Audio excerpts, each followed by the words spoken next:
மீன் குழம்புனா இப்படி தான் வைக்கணும் அப்படின்றதுக்கு ஒரு இது இருக்குங்க. அந்த மாதிரி அதுவும் கிராமத்து முறையில் மண் சட்டியில் நம்ம வைக்க போகிறோம் வஞ்சர மீன் குழம்பு. ரொம்ப சிம்பிளாக இருந்தாலும் டேஸ்ட்டு வேறு லெவலில் இருக்கும். வாங்க வீடியோக்குள்ளே போய் பார்க்கலாம். Hello friends, welcome to Subhashree Jamuna channel. இன்றைக்கி நம்மளோட சேனலில் கிராமத்து முறையில் மண் சட்டியில் மீன் குழம்பு செம சூப்பராக இருக்கும். டேஸ்ட்டு வந்து வேறு லெவலில் இருக்கும். அது எப்படி பண்ணலான்னு சொல்லிட்டு வாங்க பார்க்கலாம். ஸ்கிப் பண்ணாமல் கடைசி வரைக்கும் பார்த்தீங்கன்னா அது உங்களுக்கே புரியும். மண் சட்டியில் பண்ணுங்கள், ரொம்ப டேஸ்ட்டு நல்லாயிருக்கும். நல்லெண்ணெய் சேர்த்துக்கோங்க. நல்ல எண்ணெய் காஞ்சதுக்கப்புறமா கடுகு வெந்தயம் இது ரெண்டுமே போட்டு நல்லா பொரிஞ்சதுக்கப்புறமா உங்களுக்கு வெங்காயம் எவ்வளோ தேவையோ அந்தளவுக்கு எடுத்துக்கோங்க. இப்போ நீங்கள் ட்ராவல் எதனா கொடுத்து அனுப்பணுன்னா வெங்காயம் அளவும் தக்காளி அளவும் குறைச்சிட்டு புளியோட அளவு சேர்த்துக்கோங்க. இப்போ நம்ம வீட்டில் இருக்கிறதுனால நான் வந்து ஒரு பெரிய சைஸில் ஒரு வெங்காயம் எடுத்திருக்கேன். அது கூட கொஞ்சமாக கறிவேப்பிலை இது எல்லாமே சேர்த்து நல்லா வதங்கினதுக்கப்புறமா இதனோட மெயின் ஹைலைட்டே வந்து பூண்டு தாங்க. பூண்டு ஒரு சிலர் சேர்க்காமல் செய்வாங்க மீன் குழம்பு. ஆனால் பூண்டுக்கு ஒரு டேஸ்ட் இருக்குங்க. கண்டிப்பாக பூண்டு சேர்த்து செய்யுங்க. அதுவும் லைட்டாக அப்படியே ஒன்று பாதியமாக தட்டி சேர்க்கும் போது தான் அதனோட டேஸ்ட்டே நல்லாயிருக்கும்.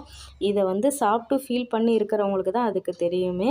இது ரெண்டுமே நல்லா வதங்கினதுக்கப்புறமா நான் வந்து ஒரு பெரிய சைஸில் 2 தக்காளி சேர்த்துருக்கேங்க. நம்ம வந்து ட்ராவல்னால் தான் தக்காளி அளவு குறைச்சிக்கணும். இப்போ வந்து தக்காளி சீசன்றதுனால தக்காளி நல்லா சேர்த்துட்டு கொஞ்சமாக வந்து கல்லுப்பு சேர்த்துக்கோங்க. சேர்த்துக்கிட்டு நல்லா வந்து தக்காளி மசிஞ்சு அந்த எண்ணெய் பிரிஞ்சு வரும் பாருங்கள். அப்போனோட செம்ம டேஸ்ட்டாக இருக்கும். அந்த வாசனையே நல்லா வருங்க. அதுவும் நம்ம குழம்பு மிளகாத்தூளை சேர்த்துட்டு மிக்ஸ் பண்ணும்போது சூப்பராக இருக்கும். நான் ஒரு 2.5 டேபிள் ஸ்பூன் அளவுக்கு நான் வீட்டில் அரைச்ச குழம்பு மிளகாத்தூள் தான் சேர்த்துருக்கேன். வேறு எந்த மசாலாவும் சேர்க்கல. சிம்பிளாக இருந்தாலும் டேஸ்ட்டு வந்து சூப்பராக இருக்கும். இப்போ வந்து குழம்பு மிளகாத்தூளும் சேர்த்து அந்த பச்சை வாசனை போனதுக்கப்புறமா நான் மீடியம் சைஸில் அந்த சின்ன ஒரு நெல்லிக்காய் சைஸில் புளி சேர்த்துருக்கேன். அவ்வளோதான். சேர்த்துட்டு நமக்கு எவ்வளோ தண்ணி தேவையோ சேர்த்து நல்லா மிக்ஸ் பண்ணி கொதிக்க விட்டுடுங்க. நல்லா அது ஒரு பட்டும் கொதிக்கட்டும். நம்ம சேனலில் ஆல்ரெடி வந்து மீன் எப்படி க்ளீன் பண்ணலாம், அதை எப்படி சுத்தம் பண்ணி நல்ல அந்த ஸ்மெல்லே இல்லாமல் பண்ணலாம் அப்படின்றதுக்கான ஒரு வீடியோ நான் ஷேர் பண்ணியிருக்கேன். கண்டிப்பாக வந்து செக் பண்ணி பாருங்கள். ஏன்னா நிறைய பேருக்கு எப்படி சுத்தம் பண்ணணும்னு தெரியாமலும் இருக்கலாம். அந்த ஸ்மெல்லும் வரும். அந்த ஸ்மெல்லே இல்லாமல் மீனை சுத்தம் பண்ணுறது வீடியோ இருக்குது பாருங்கள். இப்போ நல்லா தண்ணி வற்றி அந்த எண்ணெய் பிரிஞ்சு வந்திருக்கு. தண்ணி நிறைய சேர்த்து தண்ணியான மீன் குழம்பு வச்சோம்னா டேஸ்ட் நல்லாயிருக்கு. கொஞ்சம் நல்லா திக்காக வைங்க. களி, இட்லி, தோசை, சாதம் எல்லாத்துக்குமே சூப்பராக இருக்கும். இப்போ நல்லா தண்ணி சுண்டதுக்கப்புறமா நம்ம வந்து வஞ்சர மீன் உள்ளே சேர்த்துக்கலாங்க. இது வந்து சின்ன சைஸ் வஞ்சர மீன். ஸோ உங்களுக்கு பெரிய சைஸாக இருந்தாலும் எடுத்துக்கோங்க. வஞ்சர மீனுனாலே எல்லாருமே வந்து ஃப்ரை தான் பண்ணுவாங்க மேக்ஸிமம். நான் வந்து குழம்பு வச்சுருக்கேன். டேஸ்ட் நல்லாயிருக்கும். நான் வந்து தலை வால் கொஞ்சமாக எடுத்து குழம்பு வச்சுட்டேன். கொஞ்சமாக வந்து வறுவலுக்கு எடுத்து வச்சுட்டேன். மீனை உள்ளே சேர்த்துட்டு எந்த ஒரு டிஸ்டர்பன்ஸும் இல்லாமல் உள்ளே மேலாப்பில் கொஞ்சமாக கறிவேப்பிலை தூவிட்டு அப்படியே மூடியை போட்டு சிம்மில் ஒரு 5 நிமிஷம் எந்த ஒரு டிஸ்டர்பன்ஸும் இல்லாமல் மேலாப்பில் மீன் தெரியுது அப்படின்னு நினைக்காதீங்க.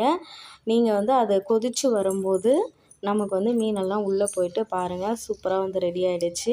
அவ்வளோதான். ஃபுல்லாக இப்போ வந்து நல்லா மீனை வந்து கிண்டக்கூடாது. அப்படியே கரண்டியை போட்டு சும்மா லைட்டாக அப்படியே தூக்கி அப்படியே விட்டுட்டு அப்படியே வந்து ஆஃப் பண்ணிவிட்டு நிறுத்திட்டோம்னாலே சூப்பரான ஒரு வஞ்சர மீன் குழம்பு, அது கிராமத்து முறையில் மண் சட்டியில் செஞ்சுருக்கோம். அப்படி உங்களால் அதை வந்து டைரெக்டாக பண்ண முடியலனாலும் கரண்டியோட பின்பகுதி பாருங்கள், இப்படி பண்ணோம்னாலே எல்லாமே ஒரு பக்கமாக வந்து ஒரு மாதிரி அட்ஜஸ்ட் ஆகிடும். அவ்வளோதான்.